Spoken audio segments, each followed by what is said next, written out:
Sur la piste de l'Eldorado, la légendaire cité de l'or enfouie quelque part dans les jungles d'Amérique du Sud. Des milliers d'hommes en ont rêvé et ont risqué leur vie pour le découvrir. C'était le moteur de la conquête de l'Amérique.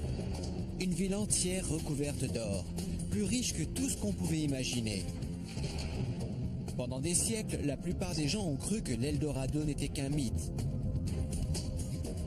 Mais aujourd'hui, une découverte récente vient de redonner l'espoir aux explorateurs. Existe-t-il vraiment une ville de l'or qui n'attend plus qu'on la découvre?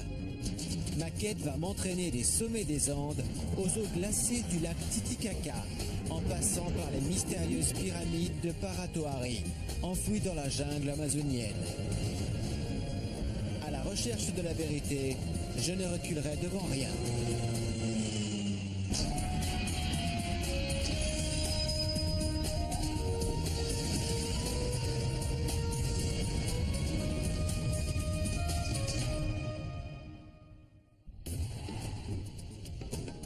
Il y a 500 ans, une histoire fascinante a commencé à circuler dans les hautes montagnes des Andes. Elle évoquait un endroit mystérieux où l'or était plus abondant que les feuilles dans les arbres. Les conquistadors espagnols l'appelèrent l'Eldorado et le cherchèrent en vain pendant des siècles. Pour eux, ce n'était pas un mythe. Ils n'y voyaient rien d'impossible, vu les immenses quantités d'or qu'ils avaient réellement tirées d'Amérique du Sud.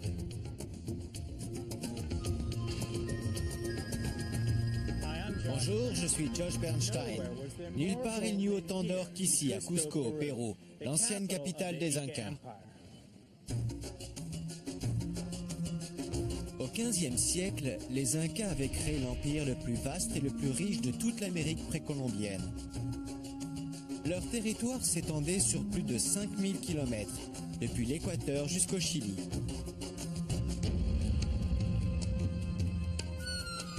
Les Incas adoraient le soleil, et l'empereur, qui était considéré comme le fils du soleil, était lui aussi vénéré comme un dieu. Il était entouré d'un luxe inouï, et il était chaque jour revêtu d'habits et de parures en or. Pour les Espagnols, ces histoires de richesses fabuleuses, c'étaient leurs rêves les plus fous qui se matérialisaient. Quand les Espagnols atteignirent Cusco, ils découvrirent des temples recouverts d'or. Les statues, les bijoux, les vêtements, tout était en or. Les Incas semblaient en avoir une réserve inépuisable. Mais les conquistadors réclamaient toujours plus d'or. Ils étaient obsédés par les rumeurs qui évoquaient une ville d'or enfouie dans la jungle. Encore aujourd'hui, ces légendes attirent des aventuriers qui risquent leur vie pour tenter de la découvrir.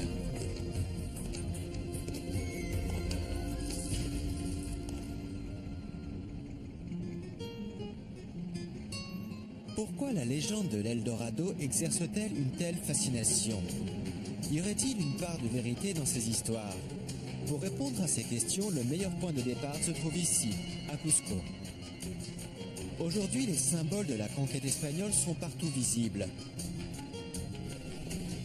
Mais Cusco est bâti sur des fondations incas, et elles ne sont pas très difficiles à voir.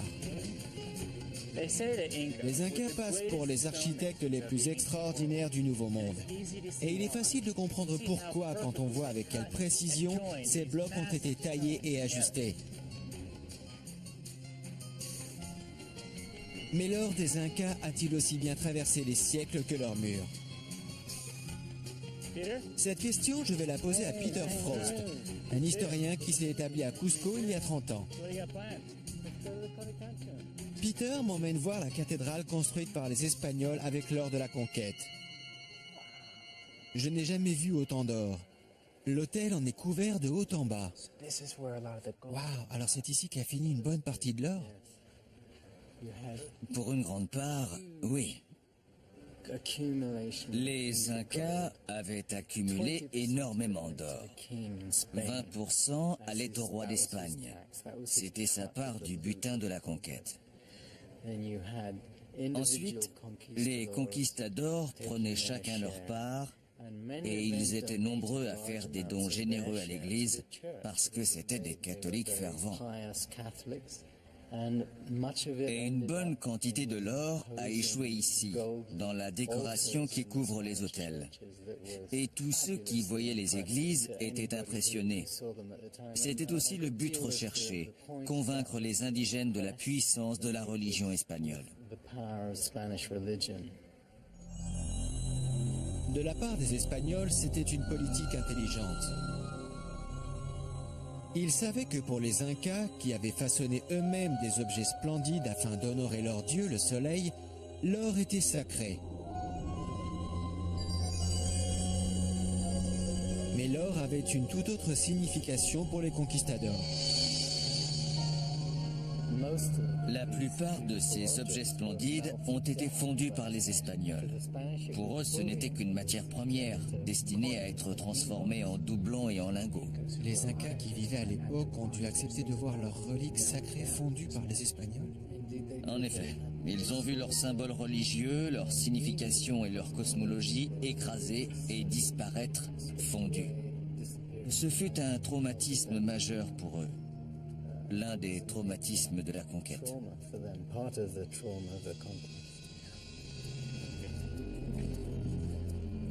Pendant que Peter me guide dans la cathédrale, je reste stupéfait devant la quantité d'or accumulée ici.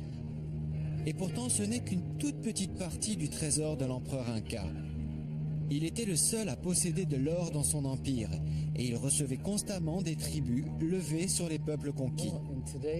L'ordre de grandeur actuel serait des milliards d'euros. C'était une fortune colossale. Une fortune colossale pillée par des gens pauvres. Il faut bien voir que les conquistadors n'étaient rien dans leur pays d'origine. Et soudain, ils se retrouvaient plus riches qu'ils ne l'avaient jamais rêvé. C'est une histoire extraordinaire. Mais quel est le rapport avec la légende de l'Eldorado? Je pense que l'Eldorado, c'est le rêve de ceux qui n'ont rien. Parce que la première vague de conquistadors s'est retrouvée fabuleusement riche. C'est revenu aux oreilles des Espagnols restés en Europe, mais aussi de ceux qui étaient en Amérique centrale. Et les gens ont commencé à affluer ici. C'était comme une ruée vers l'or. Mais où était l'or? Presque tout était tombé entre les mains des conquistadors. Alors les suivants, il leur fallait bien un rêve à quoi s'accrocher. Ce que Peter m'explique, c'est que la légende de l'Eldorado a persisté parce que les conquistadors voulaient désespérément y croire. De même, la version inca de l'histoire a continué à évoluer, longtemps après la conquête espagnole en 1532. D'après la légende, les Incas ont réussi à sauver une partie de leur trésor et ils se sont réfugiés dans une cité mythique au cœur de la forêt amazonienne. Tous ces mythes ont survécu et il y a peut-être un fond de vérité dans ces légendes. La légende de l'Eldorado est faite de tant de couches superposées qu'elle a fini par vivre sa propre vie. Et j'apprends qu'un nouvel indice vient de réapparaître. Une découverte récente ravive les espoirs des explorateurs. L'Eldorado n'est peut-être pas qu'un mythe. J'ai eu la chance de rencontrer un explorateur expérimenté, Greg Deyermenjian. Greg est un psychologue qui travaille à Boston, aux États-Unis. Mais depuis 20 ans, il passe tout son temps libre dans les jungles du Pérou, à la recherche de l'Eldorado. C'est quoi ce nouvel élément qui a réveillé tout le monde? C'est ça. C'est quoi? C'est la copie d'une lettre retrouvée récemment dans les archives du Vatican, écrite par un prêtre jésuite vers 1550. Et qu'est-ce qu'elle dit sur l'Eldorado? Elle décrit le voyage d'un groupe d'Indiens de l'époque vers le royaume de Paititi. C'est quoi Paititi? Paititi serait la capitale de l'or Inca, plus que Cusco. Donc les Incas eux-mêmes croyaient à l'existence d'une ville où l'or était encore plus abondant qu'à Cusco. Et si l'Eldorado des Espagnols, finalement, c'était Paititi? Les Incas croyaient qu'ils descendaient d'un héros mythologique appelé Incari. Il s'était élevé au-dessus des eaux du lac Titicaca pour fonder Cusco, et il avait fini ses jours à Paititi, dans la forêt vierge. Quand les Espagnols ont entendu cette histoire, ils ont commencé à rechercher Paititi, pensant que là se trouvait le véritable Eldorado. Mais ils ne l'ont jamais trouvé. Et maintenant, d'après Greg, cette lettre renforce la théorie selon laquelle Paititi est un lieu qui existe réellement. De plus, la lettre parle d'un endroit riche en or. Et si finalement l'Eldorado existait vraiment? Si on suit ces indications, où se trouve Paititi? On peut aller vers le nord-est et ce document nous donne tout un tas d'indications qu'on n'avait pas auparavant. Au nord-est de Cusco. Oui, au nord-est de Cusco. Ça le mettrait où sur la carte? À une distance indéterminée, dans cette direction. Mais cela nous ferait traverser la région de Pantiacoya, qui est le plus souvent associée à Paititi dans la tradition péruvienne. Pantiacoya, c'est une zone de forêt vierge extrêmement dense, pratiquement inexplorée. Au sud de la région, on trouve une série de formations étranges, appelées les pyramides de Paratoari. Greg a été le premier à les explorer en 1996. À l'époque, il fut incapable de déterminer si les pyramides étaient naturelles ou faites de la main de l'homme. Elles présentent donc beaucoup d'intérêt, mais il me prévient qu'elles sont d'un accès particulièrement difficile. C'est un terrain accidenté. Il est couvert d'une végétation épaisse, il y a des marécages, des ravins, une jungle d'altitude et une jungle de basse terre, des rivières non navigables, et voyager là-bas, c'est aller d'une difficulté à l'autre.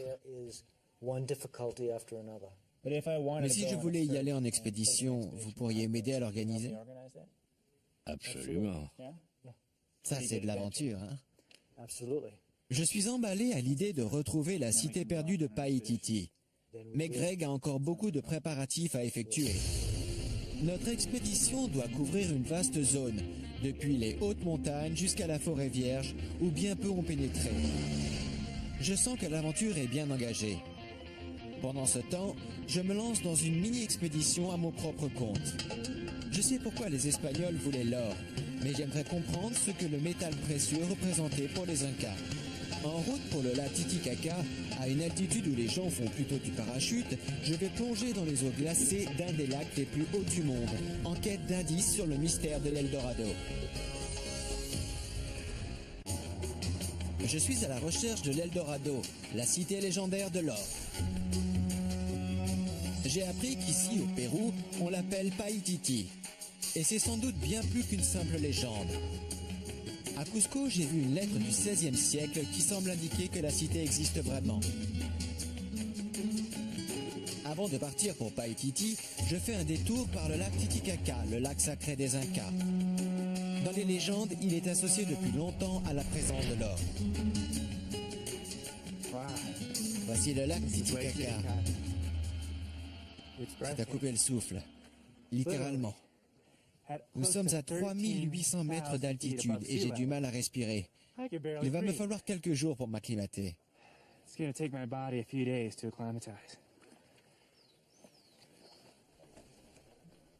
Et pourtant, j'ai hâte de plonger. J'ai entendu dire que les Incas jetaient de l'or en sacrifice dans ce lac il y a 500 ans. Pourquoi jetaient-ils quelque chose d'aussi précieux? Je me demande si on peut encore trouver quelque chose au fond du lac.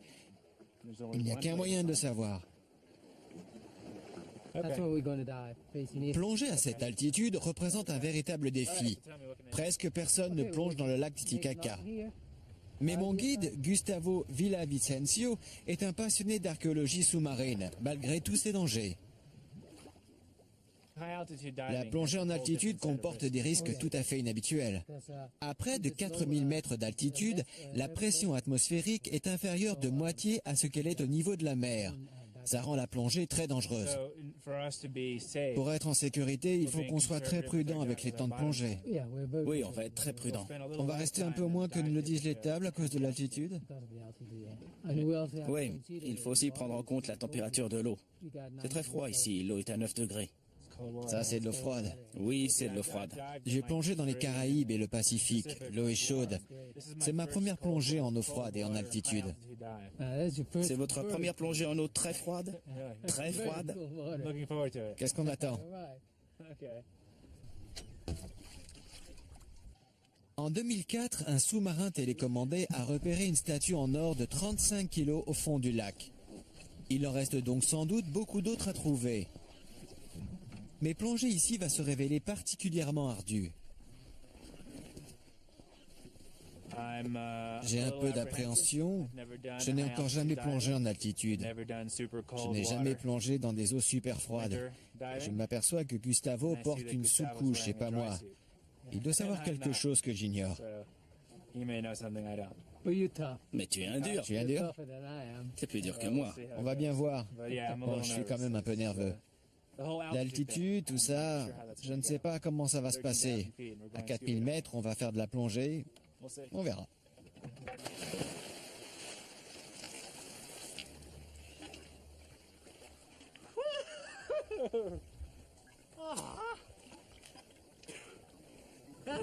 C'est gelé. Tu ne racontais pas d'histoire. Au départ, c'est comme de plonger dans un baquet de glace. Et je ne suis pas loin de la vérité. Après tout, l'eau n'est qu'à 9 degrés. Mais je me force à m'habituer. Je me déplace et je respire très lentement. Je commence à chercher des reflets dorés. Après des siècles dans l'eau, tout objet ancien repose nécessairement au fond.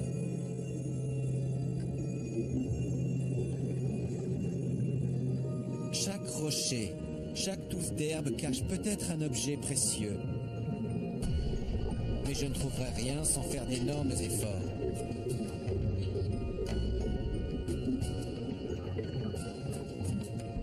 Le temps passe, on ne peut rester que 25 minutes au fond.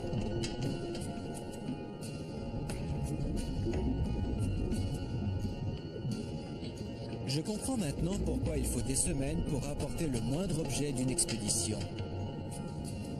Il doit exister un moyen plus simple de déterminer pourquoi les Incas offraient de l'or en sacrifice à leurs dieux. Ne tirons pas trop sur la corde. Ça aurait été chouette de trouver de l'or. Mais c'était une belle plongée. Vraiment, ça vaut le coup.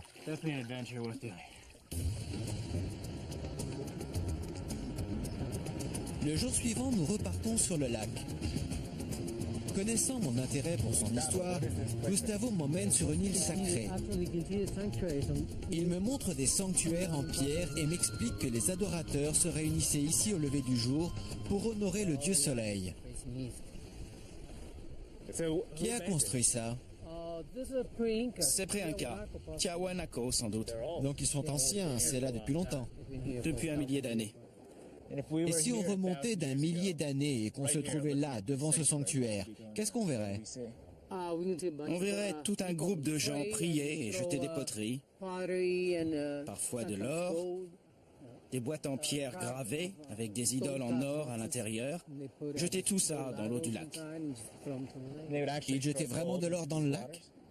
Oui, c'est exact.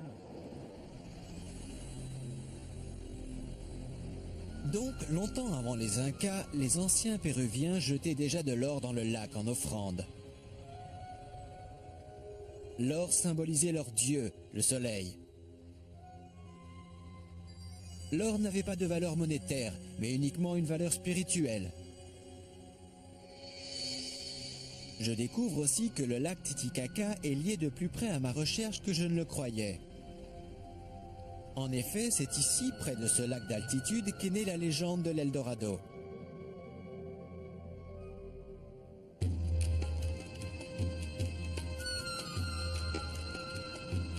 Les indigènes racontaient l'histoire d'un grand roi qui voguait sur le lac à bord d'un radeau doré. Le roi était si riche qu'il était couvert de poussière d'or des pieds à la tête. Il se baignait dans le lac et faisait des offrandes d'or aux dieux.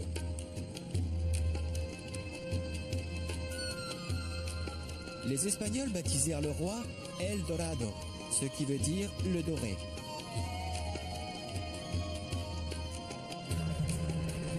La légende a commencé à se répandre comme une traînée de poudre et le roi s'est transformé en cité. Mais c'est bien cette histoire qui est à l'origine de l'une des obsessions les plus durables au monde. Des parures d'or, des décorations en or. Je vais découvrir comment les Espagnols ont fait main basse sur les trésors des Incas. Et je partirai ensuite dans la forêt vierge pour tenter de retrouver la cité perdue de Paititi. Je suis sur la piste de l'Eldorado, la cité légendaire que les Incas appelaient Paititi. À Cusco, Greg Deyarmendian m'a montré une lettre vieille de 400 ans qui décrit la cité perdue. C'est à 10 jours de marche de Cusco.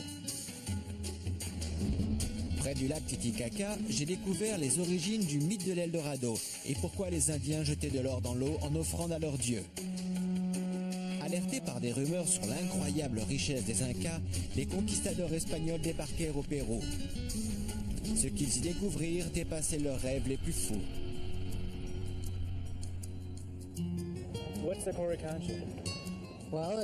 Je rencontre à nouveau Peter Frost à Cusco.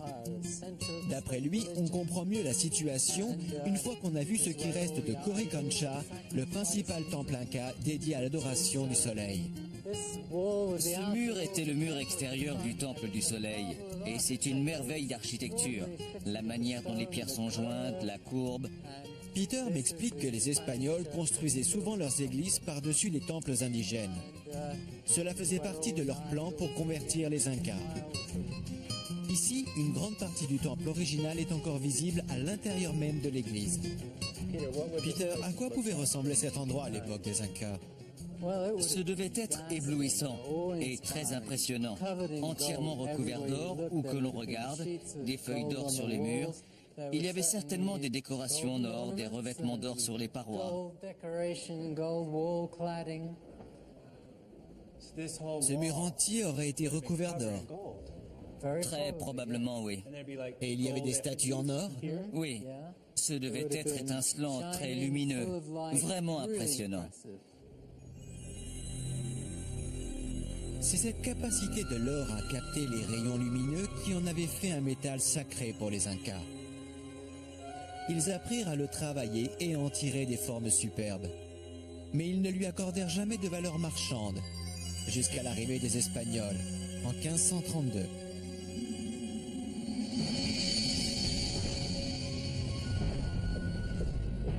Les conquistadors étaient commandés par un soudard illettré, Francisco Pizarro. Il était obsédé par le rêve de l'Eldorado.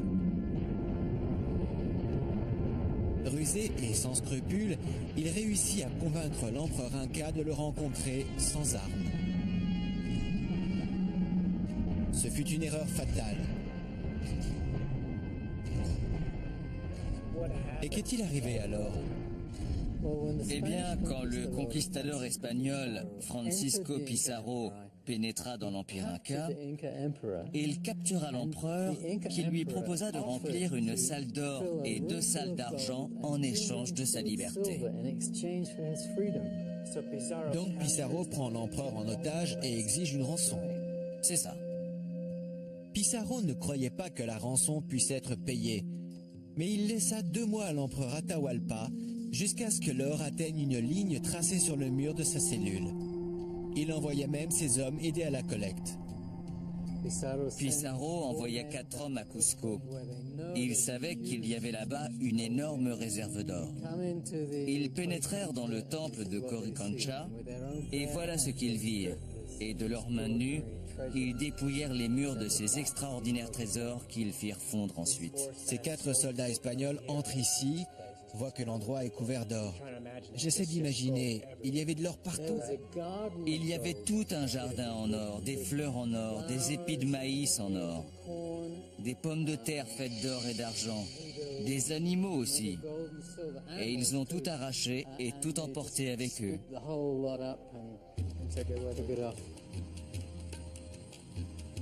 Pendant des semaines, l'or a afflué dans la cellule d'Atahualpa, venu de tous les coins de l'Empire Inca. Mais plus la pile montait, plus Pizarro s'inquiétait à l'idée de relâcher son prisonnier. Il décida de ne pas tenir sa promesse et fit assassiner Atahualpa avant que la rançon entière ne soit versée.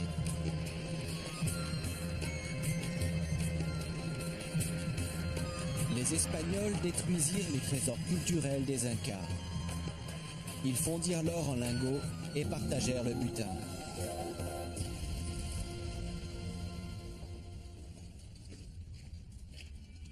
La légende raconte qu'après la mort d'Atahualpa, certains trésors ne tombèrent pas entre les mains des Espagnols. Les Incas eux-mêmes les emportèrent dans la forêt vierge, jusqu'à la cité perdue de Paititi. Pas étonnant que les conquistadors ne cessèrent de la chercher.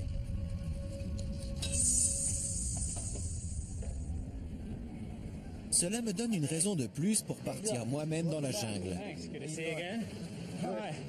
Salut Josh, voici Paolino. Et j'ai une super équipe. Greg et son associé Paolino Mamani font équipe depuis leur première expédition aux pyramides de Paratoari. La lettre que m'a montrée Greg situe Paititi à 10 jours de voyage de Cusco. En se basant sur sa connaissance des Incas, Greg estime que la cité, si elle existe, doit se trouver au nord-est de Cusco, au-delà de la ville de Choquecancha. C'est dans cette région sauvage, inexplorée, que se cachent les mystérieuses pyramides de Paratoari. Évidemment, les Incas mentionnés dans la lettre ont voyagé à pied jusqu'à Paititi. 400 ans plus tard, il n'est pas possible de suivre exactement le même trajet. Mais d'après Greg, on n'en est pas très loin. Nous allons passer par la vallée sacrée, puis par Choquecancha, qui veut dire enceinte dorée, et qui était un des avant-postes de l'Empire Inca. C'est d'ici que partaient les gens qui allaient au-delà des frontières est et nord-est de l'Empire Inca. Et donc, si nous étions au temps des Incas, on irait de la périphérie vers les territoires inconnus. Oui, exactement. Et cette vallée où on passe en ce moment, les Incas y passaient aussi? Ah oui, c'était très fréquenté à leur époque. Vraiment? C'est la vallée sacrée. On l'appelle la vallée sacrée parce que c'est ici que vivait l'empereur Inca et sa famille. Et je comprends pourquoi il s'y était installé. Le paysage est grandiose. Les collines sont encore cultivées en terrasse, comme au temps des Incas. En fait, le paysage semble avoir peu changé depuis la conquête espagnole. Les descendants des Incas cultivent leurs terres et élèvent des chèvres et des lamas, comme leurs ancêtres le faisaient il y a 600 ans.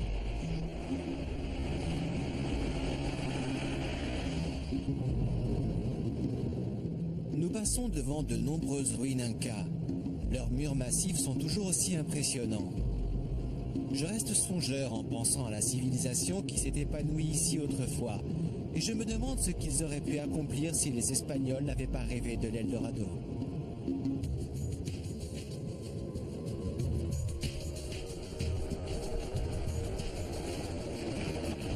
Il y a 150 km jusqu'à Choquecancha, où nous laisserons le van. La route est si tortueuse qu'il nous faudra 3h30 pour y parvenir. Mais j'aime autant qu'on prenne notre temps sur des routes comme ça.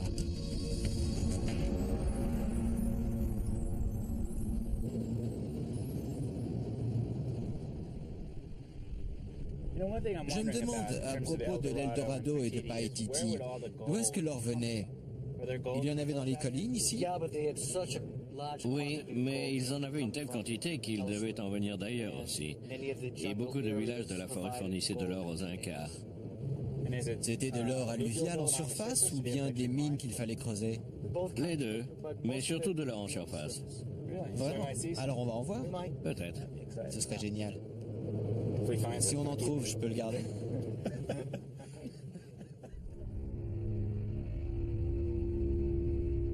Après quelques heures de route, on commence à avoir le sentiment d'arriver au bout du monde civilisé. À l'époque des Incas, cette région près de la frontière est de l'Empire s'appelait Antissuyu. C'était une région inhospitalière et inexplorée comme aujourd'hui.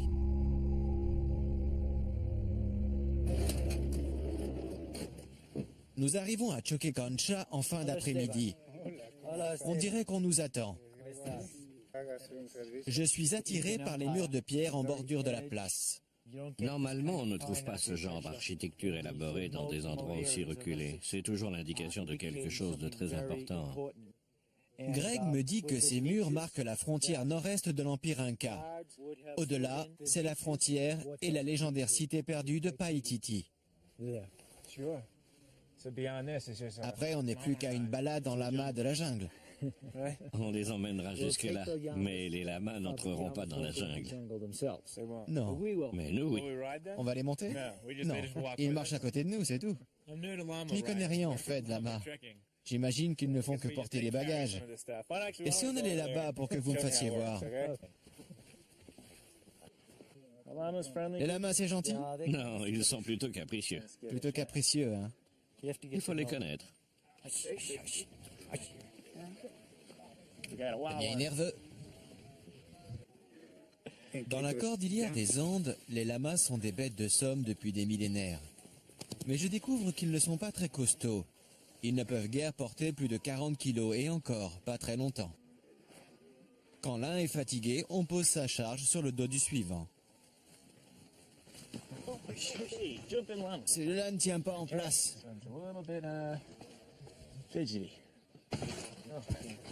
Les lamas sont finalement prêts, et nous aussi.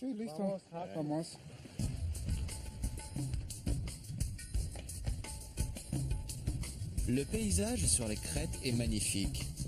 J'ai l'habitude des montagnes rocheuses, mais une expédition dans les Andes, c'est complètement différent. Je suis suivi par une bande de lamas. Oh oh, il nous rattrape. Il nous rattrape? Je me suis finalement habitué à la haute altitude. À quelle altitude sommes-nous? À peu près 3000 mètres. Donc on est en dessous de Cusco, et bien en dessous du lac Titicaca. Oui, oui. C'est agréable de pouvoir respirer à nouveau. Oui, on est haut quand même. Le chemin que nous suivons est très ancien, mais il est en bon état. Dis-moi, Greg, c'est un sentier Inca, n'est-ce pas? Oui, ça fait partie d'un réseau de chemins Inca depuis Choquecancha vers le nord et vers l'est. Donc ce n'est pas le sentier Inca du Machu Picchu, mais un sentier Inca parmi d'autres. C'est ça.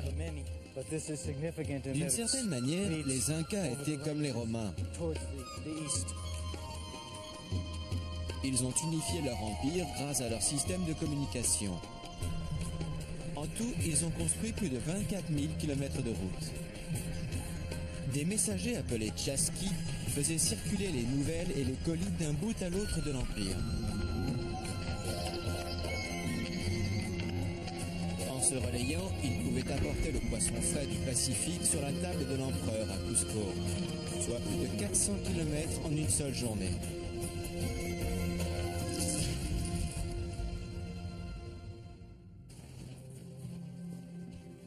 En fait, Greg m'explique que les routes Incas étaient si bonnes que notre voyage à Paititi, malgré la partie du trajet faite en voiture, pourrait nous prendre plus longtemps qu'il n'en fallait il y a 400 ans.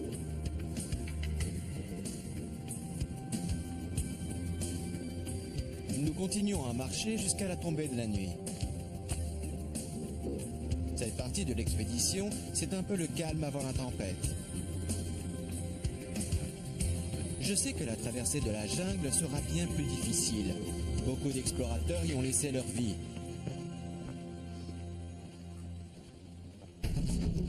Nous allons découvrir une des rares zones inexplorées d'Amérique du Sud. Qui sait quels dangers nous attendent sur la piste de la cité perdue des Incas?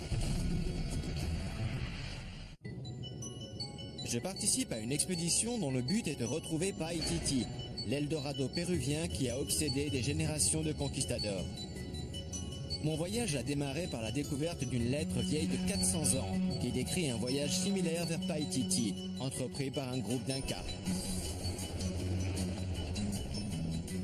Le chef de notre expédition, Greg Dayarmenjian, a calculé que la cité perdue se trouve quelque part dans l'impénétrable forêt vierge de Pantiacoya. Au sud de cette région inhospitalière se trouvent les étranges monticules appelés les pyramides de Paratoari. C'est notre destination finale. Pour y parvenir, nous devrons traverser l'une des forêts vierges les moins connues du monde. Les lamas étaient précieux dans les montagnes, mais ici, dans les basses terres, il fait trop chaud pour eux et ils nous ralentiraient. Notre quête de l'Eldorado se poursuit dans la forêt amazonienne. Pour y pénétrer, nous prendrons le bateau. Hey, Paulina, comment estás? Darwin Moscoso va nous servir de guide sur les nombreuses rivières du secteur. Il faut qu'on se dépêche, hein, la route est longue. Le moteur hors-bord allongé est spécialement adapté aux eaux peu profondes que nous allons rencontrer plus haut dans la forêt. Pourquoi on appelle ce bateau un péké-péké? Péké, il a un seul cylindre. Il fait pec, pec, pec, pec, pec. Voilà pourquoi. En route pour la jungle.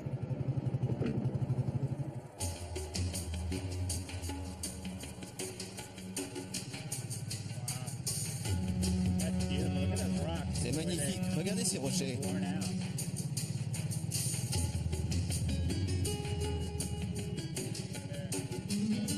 Il nous reste environ 100 km à parcourir à vol d'oiseau. Vous avez déjà fait ça? J'espère qu'on ne va pas taper dans un rocher. Mais dans la jungle, la distance ne veut pas dire grand-chose. Se frayer un chemin ici, ça revient à se tailler un passage dans un labyrinthe sans fin. Greg, pour atteindre Paititi, nous suivrons cette large rivière, puis une autre plus petite. Et pour finir, il faudra descendre et nous tailler un chemin? Ouais. Ça a l'air d'un bon plan.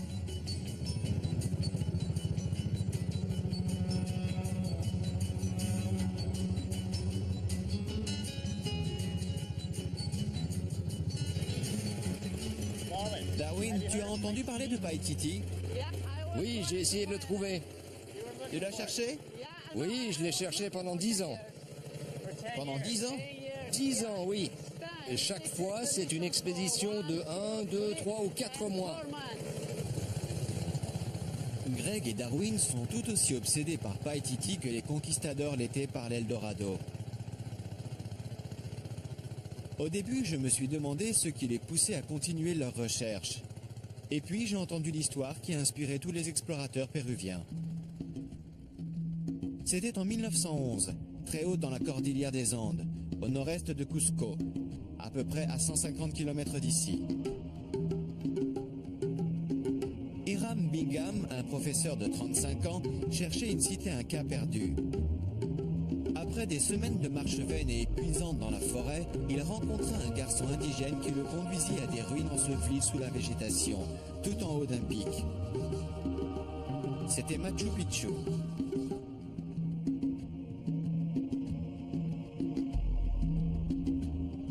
Ce qui n'était qu'une cité disparue est reconnu aujourd'hui comme l'une des plus extraordinaires réalisations des Incas.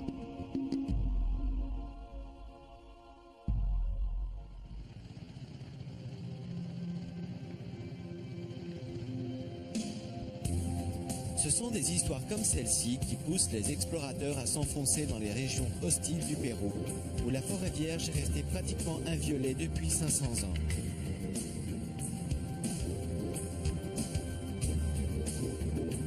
Et pourtant, je ne peux m'empêcher de penser aux centaines d'explorateurs qui ont péri dans la jungle, massacrés par des tribus hostiles, dévorés par les bêtes sauvages, emportés par les crues soudaines des rivières.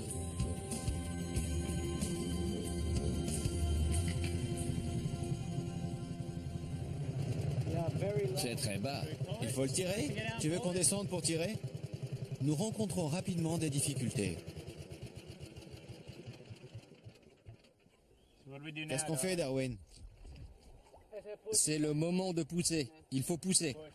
Pas de problème, tu dis pousser, mais fort comment? Il faut qu'on pousse par là, vers le bord.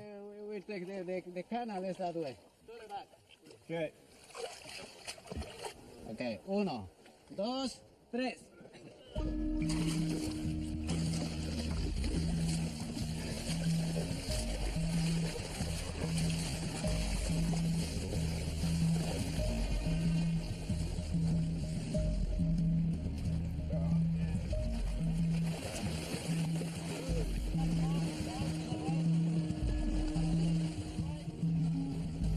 Il faut qu'on fasse attention aux piqûres de pastenague. D'après Greg, la rivière en est infestée. Il y a aussi des piranhas et des serpents venimeux.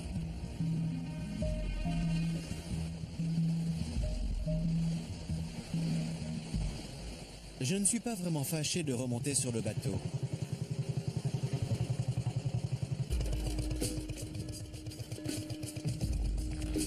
Nous progressons sur l'un des affluents de la rivière Alto Madre de Dios.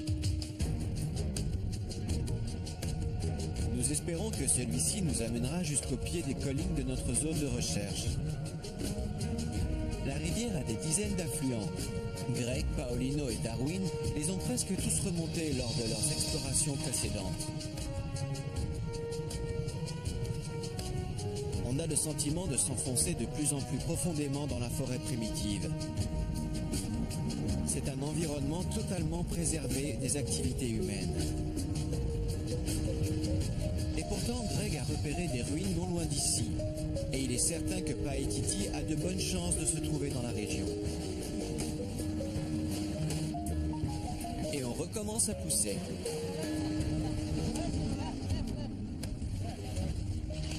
Mais maintenant, la rivière se réduit à un mince ruisseau.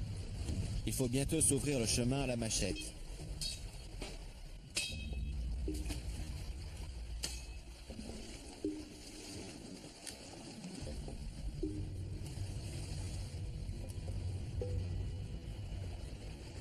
Nous essayons plusieurs affluents.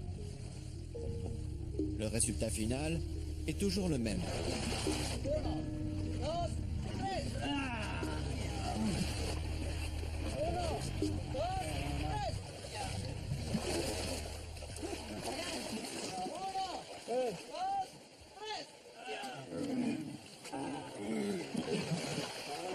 Je commence à comprendre pourquoi il y a si peu de gens qui s'aventurent dans ces endroits inaccessibles. Même le Peke-Peke est incapable de progresser plus avant. La rivière n'est plus assez profonde. On dirait bien qu'on ne peut pas aller plus loin en bateau. À partir d'ici, on doit laisser le bateau derrière nous et continuer à pied.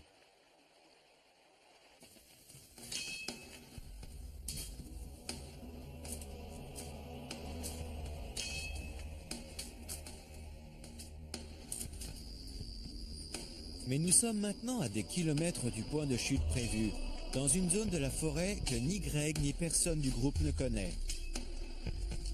Rejoindre la zone que nous avions l'intention de fouiller près des pyramides de Paratoari va nous obliger à puiser dans nos dernières ressources. Et dans la forêt vierge, chaque pas se révèle dangereux. On est dans un environnement où tout bouge, même les plantes.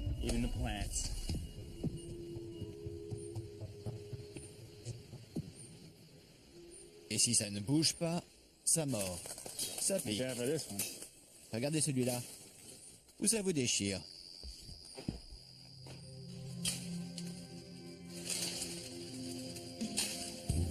On avance pas à pas. À ce rythme, il nous faudra une semaine pour atteindre la zone de recherche. À condition de ne pas la manquer. Je savais qu'on cherchait une aiguille dans une botte de foin, mais je ne m'étais pas rendu compte de la taille de la botte.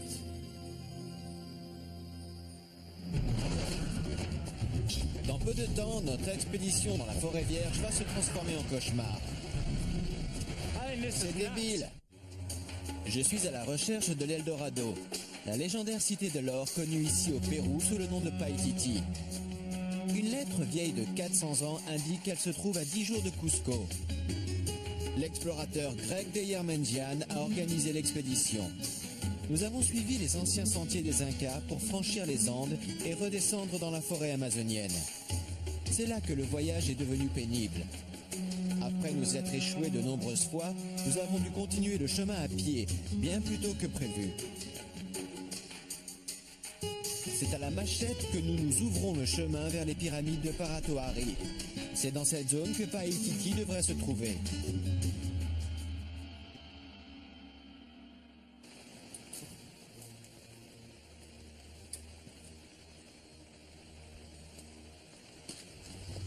Alors que nous croyons pouvoir enfin atteindre notre but, la pluie se met à tomber.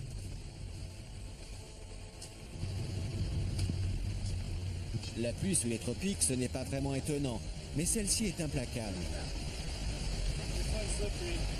Nous avançons encore plus lentement et notre optimisme fléchit à vue d'œil.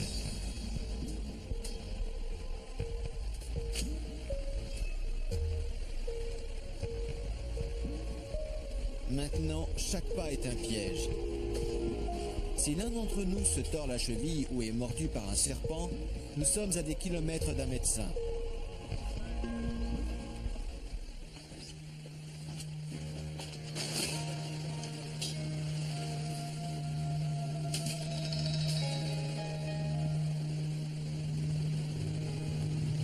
On voit à peine à 3 mètres devant soi. Greg nous répète que la forêt est si dense près des pyramides qu'on pourrait marcher dessus sans même s'en rendre compte.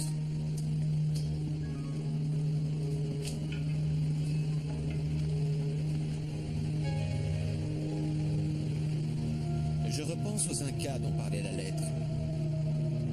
Impossible de savoir comment ils ont atteint Paititi, ni même si leur histoire est vraie. On pourrait rester des semaines ici et passer à quelques centaines de mètres de notre but sans le voir.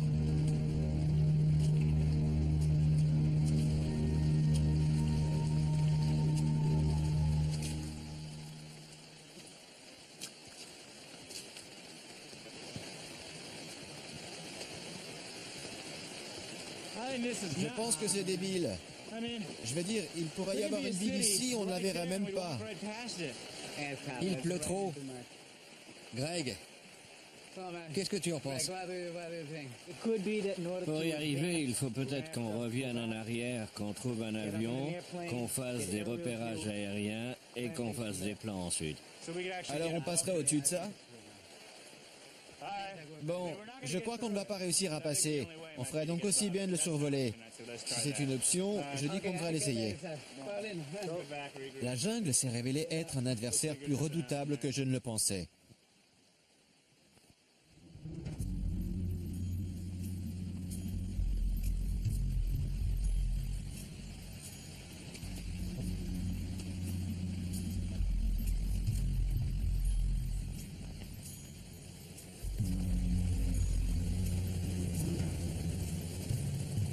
C'est une équipe trempée et plutôt démoralisée qui rebrousse chemin sur le Peke-Peke.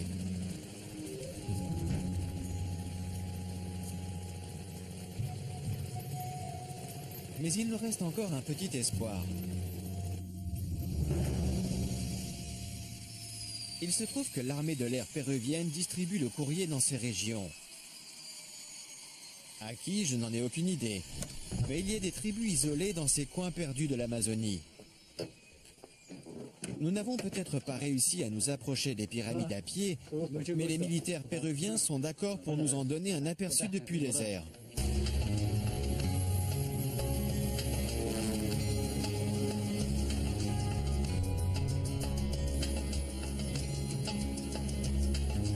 Le pilote a accepté non seulement d'enlever la porte de l'appareil, mais aussi de ralentir quand nous survolerons la zone.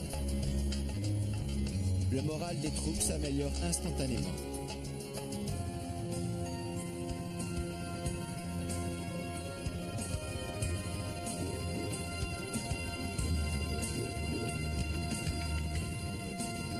Tant qu'on avançait péniblement dans la forêt, je n'avais pas pris conscience de son immensité. Elle s'étend sur des milliers de kilomètres.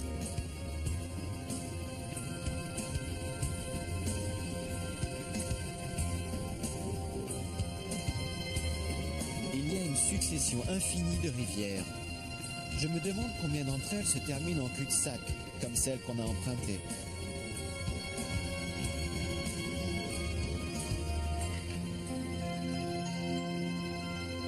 Soudain, je repère une formation inhabituelle. Des monticules énormes qui s'élèvent d'une manière peu naturelle. C'est certainement les pyramides de Paratoari. Mais est-ce que ce sont vraiment des pyramides? Eh bien, elles ont la forme de pyramides. Mais il y a débat, vraies pyramides ou pas, naturelles ou faites de la main de l'homme, on n'est pas encore très sûr. Je meurs d'envie de descendre et d'aller voir. Mais elles sont tellement enfouies sous la végétation que j'ai du mal à les distinguer. Greg y a passé 4 jours et il n'a pas pu toutes les examiner.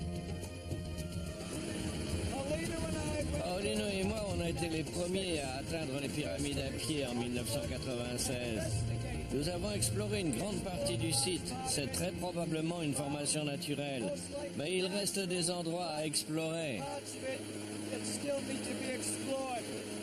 Il faudra peut-être qu'on revienne ici un jour. Le seul moyen d'acquérir une certitude, c'est de venir ici à pied. Il est impossible d'atterrir. Je dois me rendre à l'évidence. Je ne verrai pas ces mystérieuses pyramides de plus près. En tout cas, pas pour le moment. Elles sont magnifiques, N'est-ce pas? ouais. Greg pense que les pyramides sont probablement d'origine naturelle. Mais il reste une petite possibilité qu'elles soient de la main de l'homme. Et peut-être même les vestiges d'une cité disparue comme Paititi. Quoi qu'il en soit, ce bref aperçu m'a fait comprendre pourquoi la légende de l'Eldorado est restée si vivante.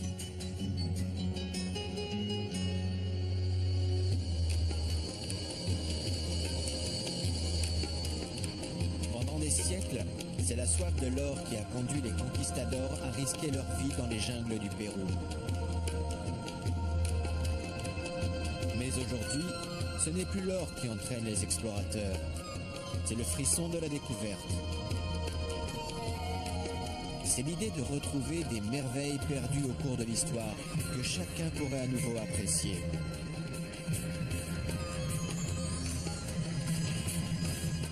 C'est un désir que je partage entièrement.